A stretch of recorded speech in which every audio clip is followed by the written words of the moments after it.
O filho de um bilionário abordou uma garçonete e perguntou: "Onde posso comprar uma mãe?"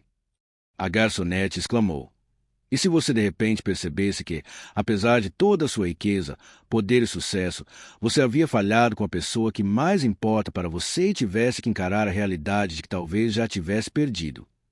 O sol da manhã mal penetrava as janelas embaçadas do Rose Diner, um posto avançado desgastado às margens de Willow Creek, uma cidade onde os sonhos pareciam enferrujar ao lado dos antigos elevadores de grãos. Sophie Williams, 32 anos, movia-se pelo restaurante com a precisão de uma dançarina que havia esquecido a música. Seu cabelo escuro, com mechas grisalhas prematuras, estava preso em um coque bagunçado, e seu avental exibia cicatrizes de batalha de café derramado e manchas de gordura. Seus olhos castanhos e calorosos, embora cansados, irradiavam uma gentileza capaz de desarmar até os caminhoneiros mais rabugentos que visitavam o restaurante. Sophie era mãe solteira de Lucas Jr., um menino de 9 anos com um sorriso torto e um coração tão grande quanto os campos abertos lá fora. Cada passo que ela dava, cada prato que ela equilibrava, cada xícara de café que ela enchia era para ele. Sophie cresceu em Willow Creek, criada por uma mãe que a ensinou a encontrar alegria nas pequenas coisas, no cheiro da chuva, em uma risada compartilhada, em uma música no rádio. Mas o câncer levou sua mãe quando Sophie tinha 16 anos, deixando-a para navegar em um mundo que agora parecia grande e frio demais. Ela deu a Lucas Jr. esse mesmo amor apaixonado, determinada a lhe proporcionar um futuro além dos balcões lascados da lanchonete. Seu sonho era se tornar assistente social e ajudar famílias como a dela a se reerguerem. Mas o sonho estava soterrado por uma pilha de contas atrasadas, um proprietário que deixava mensagens de voz ameaçadora, sua rotina implacável de turnos dobrados. Mesmo assim, Sophie não deixou o desespero vencer. Ela acreditava em segundas chances, com a esperança teimosa de que uma palavra gentil ou um pequeno ato pudesse mudar tudo. Lucas Jr. era sua luz na escuridão, com os olhos escuros da mãe e um caderno de esboços cheio de super-heróis e naves espaciais. Depois da escola, ele se sentava no bar, com os tênis balançando enquanto desenhava. Era um sonhador que sempre falava em ser artista ou astronauta, e Sophie ouvia, com o coração doendo de orgulho e medo. Ela queria lhe dar o mundo, mas o mundo continuava exigindo mais contas de hospital para suas crises de asma e aluguel. Ela mal conseguia juntar as compras, que sempre custavam mais do que o esperado. No entanto, nunca o deixou saber que estava vacilando. Ela bagunçou o cabelo dele. Secretamente, lhe deu um biscoito da vitrine e seguiu em frente, seu sorriso um escudo contra o peso de tudo. Em uma mesa de canto, longe dos clientes habituais, com suas flanelas e botas de trabalho, estava sentado Nathan Armstrong, 42 anos, um homem cuja presença parecia dominar o ambiente. Seu terno sob medida, uma camisa branca impecável e um relógio de ouro revelavam riqueza em uma cidade onde a maioria media sua riqueza por boas colheitas ou invernos quentes. Nathan era o CEO da Armstrong Enterprises, um império imobiliário que o tornará bilionário antes de completar 40 anos. Ele o construíra do nada. Um garoto de um bairro difícil que aprenderá cedo que dinheiro era poder. Para o mundo ele era uma história de sucesso, um homem que superara todos os obstáculos, mas para seu filho Lucas, ele era um fantasma, presente, mas nunca verdadeiramente presente. O telefone de Nathan era sua tábua de salvação, vibrando com e-mails, ligações e negócios que o conectavam ao mundo longe de Willow Creek. Lucas Armstrong, 12 anos, estava sentado em frente ao pai, com o cabelo loiro impecavelmente penteado, o blazer azul marinho impecável, mas deslocado em meio ao charme desbotado do restaurante, os olhos azuis nublados por uma tristeza pesada demais para sua idade. Ele olhava para seu prato intocado de waffles, a calda se transformando em uma poça pegajosa. Lucas mal se lembrava da mãe, que o abandonou quando ele tinha 3 anos, deixando apenas fragmentos de suaves canções de ninar, o aroma de lavanda, um calor que ele não conseguia compreender. Nathan preenchera o vazio com babás, tutores, uma mansão que mais parecia um museu do que um lar. Lucas tinha tudo o que uma criança poderia desejar: videogames, uma piscina, um quarto maior do que a maioria dos apartamentos, mas não conseguia definir o que desejava.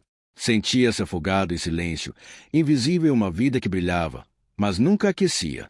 "Tome seu café da manhã, Lucas", disse Nathan, com os olhos no celular, a voz áspera com a autoridade de alguém acostumado a ser obedecido. Temos uma longa viagem de volta para a cidade. Lucas assentiu, mas suas mãos torceram o guardanapo em nós no colo. Estava acostumado com aquilo. Estava acostumado a que dissessem o que fazer. Estava acostumado com o vazio entre eles. Aquela viagem de pai e filho a Willow Creek para verificar um possível negócio imobiliário parecia apenas mais uma tarefa na lista interminável de Nathan. Dot e Sophie se aproximou da mesa deles, com o bloco de notas enfiado no avental, o sorriso caloroso apesar da dor nos pés. "Está tudo bem por aqui?" perguntou ela, sua voz em suave contraste com o barulho da lanchonete. Lucas ergueu o olhar e seus olhos se encontraram. Havia algo em seu olhar, um lampejo de desejo, uma dor silenciosa que lembrou Sophie de Lucas Jr. acordando de um pesadelo. Ela sorriu gentilmente, na esperança de amenizar o que o incomodava, mas Lucas desviou o olhar, os dedos apertando o guardanapo. A correria do almoço atingiu a lanchonete da Rose como um trem de carga, transformando a manhã tranquila em uma sinfonia caótica de pratos tilintando, pedidos gritados e bacon chiando na grelha. Sophie agora era um borrão, zigue-zagueando entre mesas repletas de bandejas de hambúrgueres, batatas fritas e milkshakes, as barras do avental esvoaçando como uma bandeira em uma tempestade. Ela se esquivou do velho Jenkins, que sempre se demorava no café, e sorriu para a senhora Carter, que só dava gorjetas de 5 centavos, mas sempre perguntava por Lucas Jr. Seus pés imploravam por um descanso. Mas Sophie seguiu em frente, impulsionada pela ideia dos $20 extras que ganharia se conseguisse acompanhar. Lucas Jr. estava em seu lugar de sempre no balcão, com o caderno de desenho aberto, o lápis rabiscando um novo super-herói, uma figura de capa planando em um céu estrelado. Sua asma havia se agravado, e Sophie o observava, com o coração apertado cada vez que ele tossia. Ela reservou um momento para vê-lo enquanto afastava uma mecha de cabelo da testa dele. "Você está bem, amigo?" ela perguntou e ele sorriu e assentiu, seus olhos brilhando com o tipo de esperança que só uma criança poderia segurar nesses momentos. Seu sorriso, seus sonhos eram o que a mantinha em movimento, mesmo quando o mundo parecia encharcada. Ele invejava Sophie e seu filho. Sua informalidade, a maneira como eles pareciam compartilhar uma linguagem secreta de olhares e risos. Seu próprio pai estava ao telefone. Sua voz baixa e urgente, ele estava discutindo o negócio imobiliário que os trouxera para Willow Creek. Esta viagem deveria ser uma oportunidade de construir um vínculo, mas parecia apenas mais uma tarefa. Lucas sentia o peso de sua solidão, algo pesado pressionando seu peito, tornando difícil respirar. Ele não sabia por que se sentia tão atraído por Sophie, mas algo nela, o jeito como ela se movia, o jeito como ela ouvia, o fazia sentir, ser visto de uma maneira que ele não era há anos. Quando Sophie passou pela mesa deles, enchendo xícaras de café para um grupo de fazendeiros, Lucas se levantou abruptamente, sua cadeira raspando ruidosamente no linóleo. Nathan não percebeu, absorto demais em sua ligação, seus dedos batendo impacientemente na mesa. O coração de Lucas batia forte enquanto ele caminhava até o balcão. Suas palmas estavam suadas. Seu blazer parecia apertado demais. Ele não sabia o que dizer, mas as palavras vinham se acumulando dentro dele há anos, uma pressão que ele não conseguia conter. Sophie limpou o balcão. Seu pano se movia em círculos lentos e deliberados quando Lucas o alcançou. Seu corpo pequeno mal era alto o suficiente para se inclinar sobre a borda, mas ele se manteve o mais ereto que pôde. Suas mãos agarraram o balcão como uma tábua de salvação. "Desculpe", disse ele, sua voz suave, mas clara, cortando o barulho do restaurante. Sophie se virou, surpresa ao vê-lo ali sozinho. "Oi, querido", disse ela, largando o pano. "O que houve?" O tom dela era gentil, o mesmo de Lucas Jr., e a garganta de Lucas se apertou. Ele hesitou, os dedos cravando-se no balcão, os nós dos dedos brancos, e então perguntou rapidamente, como se temesse que as palavras escapassem: "Onde posso comprar uma mamãe?" A pergunta pairava crua e desesperada no ar, silenciando a tagarelice na cabeça de Sophie. O restaurante não parou de fato. Os garfos ainda tilintavam, a jukebox ainda zumbia, mas para Sophie era como se o mundo tivesse congelado. A pergunta a trouxe de volta às noites em que chorara pela própria mãe. Aos anos em que tentará ser tudo para Lucas Jr., seus olhos ardiam, e ela piscou para conter as lágrimas. Ajoelhou-se levemente para olhar Lucas nos olhos. Viu a dor em seus olhos azuis. Uma solidão tão profunda que espelhava a dela e lhe partia o coração. Ah, querido, disse ela, com a voz trêmula, mas firme como um farol em uma tempestade. Uma mãe não se compra. O amor de mãe não se compra em loja. É algo que se constrói com o tempo, com alguém que te vê, que luta por você, que te ama mesmo quando você erra. É sobre estar lá para você nos dias bons e ruins. Lucas a encarou, com o peito apertado, os olhos ardendo.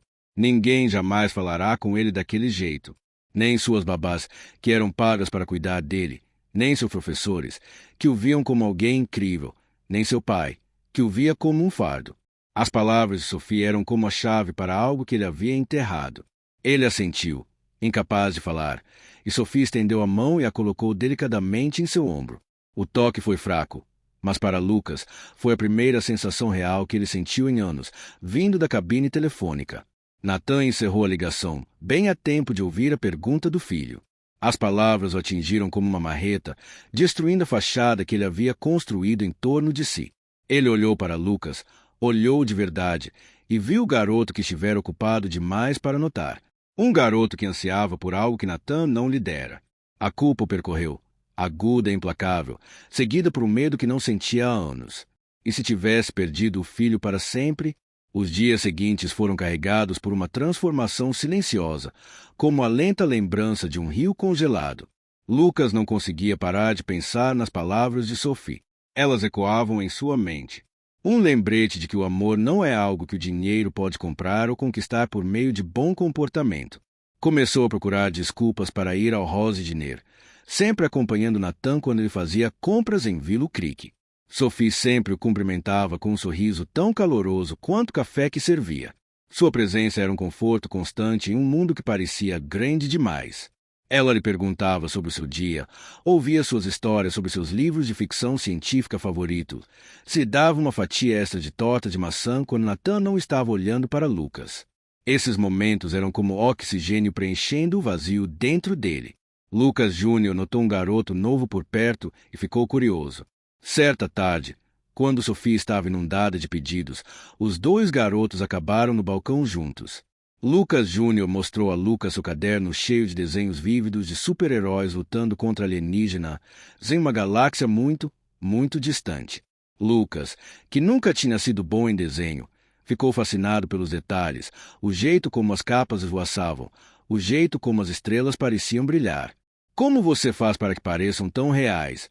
Perguntou ele, e Lucas Júnior sorriu e começou a explicar sobre sombreamento e perspectiva. Eles começaram a conversar e logo estavam rindo e compartilhando ideias pela primeira vez em anos para uma história em quadrinhos sobre uma equipe de super-heróis chamada Guardiões da Galáxia. Lucas sentia que pertencia a algum lugar, como se não fosse apenas um garoto rico de blazer, mas um garoto com namorado. Sophie os observava do outro lado do restaurante. Seu coração se encheu ao ver a expressão reservada de Lucas se suavizar na presença do filho, seu riso alcançando seus olhos e o transformando de um garoto solitário em alguém que podia sonhar novamente. Ela também notou Nathan, que observava seu comportamento distraído de sempre ser substituído por algo mais calmo, mais pensativo. Ele começara a se demorar no restaurante, ficando mais tempo do que suas curtas visitas habituais. Seu celular estava esquecido na mesa enquanto observava o filho. Sophie podia ver conflito em seus olhos, a culpa de um homem que percebera ter decepcionado alguém que amava. Nathan deixou seu mundo cuidadosamente construído ruir, sob o peso das perguntas do filho. Durante anos, ele acreditara que dinheiro seria suficiente para proteger Lucas da dor. Ele havia construído um império para dar ao filho tudo o que ele nunca teve. Crescerá em um apartamento apertado com um pai que bebia mais do que trabalhava, mas agora via o preço de sua ausência. Lembrava-se das noites em que Lucas chorara pela mãe, dos aniversários que perderá por causa de reuniões do conselho, das promessas que quebrara com um vago faremos isso depois. A culpa era esmagadora, mas também o era o medo de não saber como ser o pai de que Lucas precisava, e se fosse tarde de mais uma noite, quando Sophie estivesse fechando a porta. Nathan ficou para trás enquanto Lucas e Lucas Júnior jogavam damas no bar, suas risadas preenchendo o bar vazio, a jukebox tocando uma balada suave e o letreiro de neon piscando lá fora, lançando um brilho acolhedor. Nathan se aproximou de Sophie, com as mãos nos bolsos, sua confiança habitual substituída por uma vulnerabilidade que ela nunca vira antes. Podemos conversar? Perguntou em voz baixa. Sofia assentiu e enxugou as mãos no avental, sua curiosidade misturada a um toque de cansaço. Sentaram-se em uma mesa, o bar em silêncio, exceto pela tagarelice dos garotos e o zumbido da jukebox. Nathan pigarreou e procurou as palavras. O que você disse ao Lucas naquele dia significou mais para ele do que eu jamais poderia. Não sei como agradecer. A expressão de Sophie se suavizou, mas ela sustentou o olhar dele, a voz firme. Ele é um bom menino, Sr. Armstrong. Ele só precisa que alguém o veja, que o veja de verdade. Não as notas, não o blazer, mas ele mesmo. Nathan olhou para as mãos. O relógio de ouro brilhava sob a luz de neon. Um lembrete de tudo que ele havia escolhido em vez do filho. Eu não era esse tipo de pessoa, admitiu. Sua voz era quase um sussurro. Pensei que daria tudo a ele. Pensei que dinheiro bastasse. Eu estava errado. Sophie não amenizou a situação. Ela sabia como era sentir que havia decepcionado alguém que você amava. Pensou nas noites que passará se preocupando com o futuro de Lucas Jr., os dias em que lutara contra a exaustão para lhes dar um teto. Crianças não precisam de tudo, disse ela. Elas precisam de você, do seu tempo, da sua atenção, do seu coração. Não é tarde demais para aparecer, mas você tem que ser sincero. Nathan assentiu. As palavras dela o penetraram como pedras em um lago calmo. Ele pensou na pergunta de Lucas. Nos anos se passará construindo muros em vez de pontes. Pela primeira vez, ele queria derrubar aqueles muros, mas não sabia por onde começar. No meio da história, fez uma pergunta para manter os leitores presos. Quando você percebeu que havia decepcionado a pessoa que mais amava, teria coragem de mudar ou o medo o impediria? Curta e inscreva-se para acompanhar a jornada e descobrir o que acontece a seguir. Meses se passaram, e o Ross de Nez se tornou um refúgio para Lucas. Ele e Lucas Jr. eram inseparáveis. A revista em quadrinhos dos Guardiões da Galáxia se transformou em um épico extenso, preenchendo 2 pastas com esboços e histórias. Eles passavam horas no balcão, com as cabeças juntas, debatendo se o herói, Capitão Nova, deveria empunhar uma espada de plasma ou uma manopla da gravidade. Sophie se tornou uma constante na vida de Lucas. Ela o aconselhava quando ele estava frustrado, o incentivava quando ele contava um novo capítulo e o repreendia gentilmente quando ele deixava a louça no balcão. Ela nunca tentou substituir a mãe dele, mas para Lucas, ela era tudo o que ele sempre teve. Farol de calor em uma vida que parecia fria por muito tempo, Dot Nathan começou a aparecer com mais frequência, não apenas para deixar Lucas, mas para ficar. Ele sentou-se no balcão, tomando café frio e observando o filho ganhar vida de uma forma que não via desde que Lucas era criança. Começou a fazer perguntas a Lucas sobre sua revista em quadrinhos, seus personagens favoritos, e o que queria ser quando crescesse. No início, Lucas foi cauteloso, suas respostas curtas e reservadas, mas Nathan persistiu. Ele apareceu na peça da escola de Lucas, uma releitura de ficção científica de um conto de Natal, e sentou-se na primeira fila, batendo palmas mais alto que todos os outros. Ele participou de uma reunião de pais e professores e descobriu que, embora Lucas tivesse talento para escrever, faltava-lhe confiança. Ele até tentou desenhar um super-herói para Guardiões da Galáxia, um personagem irônico que fazia os meninos rirem até chorarem.